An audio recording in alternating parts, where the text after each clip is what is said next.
Yo, what is going on, everyone? Guiding Light here, back with another quick Dying Light video. And in this one, I'm going to be showing you guys how you can get your hands on your first artifact weapon. Now, these are some of the rarest weapons you can find in the game, and they're also going to come with these additional stats on them. If you compare this to one of the baseline weapons, this one is going to be considerably better, and it's a great weapon that you can actually take through most of the campaign, and it's actually going to still do pretty decent damage all the way through. Now, this is a weapon that don't necessarily get out of a chest or just looting an enemy, but it's actually one you can get from a side quest. I'll show you exactly where this side quest is located, how to start it, how to complete it, and basically how to get your hands on this.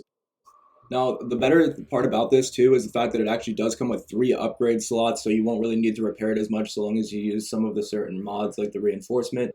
Now, compared to other weapons I've used, this one does a lot more damage and just hits way more often than some of the other ones. It's a little bit harder to block by the enemies. Also, it doesn't really take too much stamina to actually go ahead and use it either. So instead of having to swing at an enemy 4 and 5 times, you can actually basically knock them out in 1 or 2 swings with this weapon. And that's with almost no upgrades on it either. I haven't really decided to put any upgrades on it yet. But if you want to go ahead and actually unlock this and just get your hands on an artifact level weapon, basically right off the start of the game, all you have to do is simply start a side quest and then complete it, and you will get it as a reward. Now, in order to start the side quest, it's pretty simple. You just have to go over to a specific location. There's a rooftop school, which you should be able to find just around this location here, and it's going to have this marker on it as well, that crescent moon. So once you go here, so long as you have completed a few of the main story missions, once you go here, you should be able to start the side quest. Now, at the time of going here at this location, I had already completed the quest, but I wanted to take you guys back here and show you the exact location that I started it at. All you have to do is walk in here, and you're going to notice that there's a little schoolhouse in here, and there's going to be 2 people you can talk to. There's the person that you can talk to that's at this desk, the one with the icon over them, and then there's going to be somebody sitting in this chair. The person sitting in the chair is the school teacher, and you want to talk to him. He's going to start a history lesson and basically show you about little side quest that you can go complete, and then you have to go burn a candle somewhere. After completing that side quest, you will get the weapon for completely free. So after starting that side quest, what you want to do is open up your journal. You're going to have a quest called the history lesson. You want to go ahead and track that just to make it a little bit easier to get over to. But it is going to be right over here in this general location. As you can see here, the history lesson side quest is right there. I have already collected the quest from this teacher, but I just hadn't completed the quest itself yet. So we're going to head over to that location now, and I'll show you guys exactly what you need to do and where to go. So like I said, open up your journal and be sure to track the quest so that it makes a waypoint here. All you have to do is come over here. There's going to be a monument and some zombies here.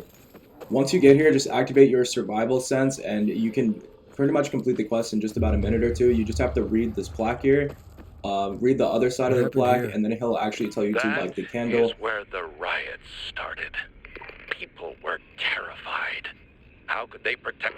So, a curfew was put in place, and homes were raided to ensure no one was hiding any weapons. Punishment for those who didn't comply was quite severe.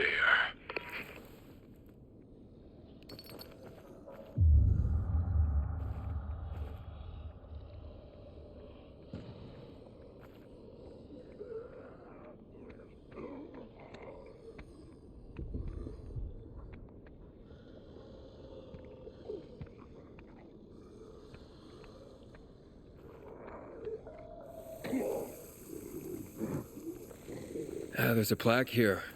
Ooh, a lot of names. Yes, 64 names. So they confiscated the civilians' weapons. Private ownership of any sort of firearm and its ammunition was forbidden thereafter. So after going through the small history lesson of reading these 2 plaques, all you'll have to do from here is go over to a tree which is located to the right a little bit. You're going to notice it if you open up your survival sense. You just come over here and activate the tree. This should be the last step before burning the candle, and then you guys should pretty much be done. At people. The riots escalated. Light the candle.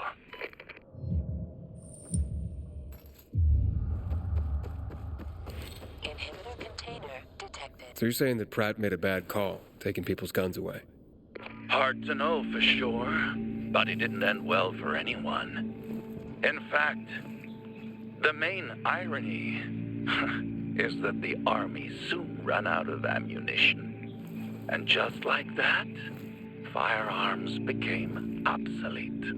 At least, That's what's generally believed to have happened. Now, you'll hear some folks claim that Pratt kept a secret stash of ammunition somewhere in the city. But if so, he took that secret to the grave. So I guess we'll never really know. And that's the thing about history. We rarely ever really know. It's not a hard science. History is fragile as the passing of time. It takes the vigilance of people like myself to make sure it's not rewritten to suit the whim of each new generation's self-righteous fight. The duty of remembrance. Everyone should practice it.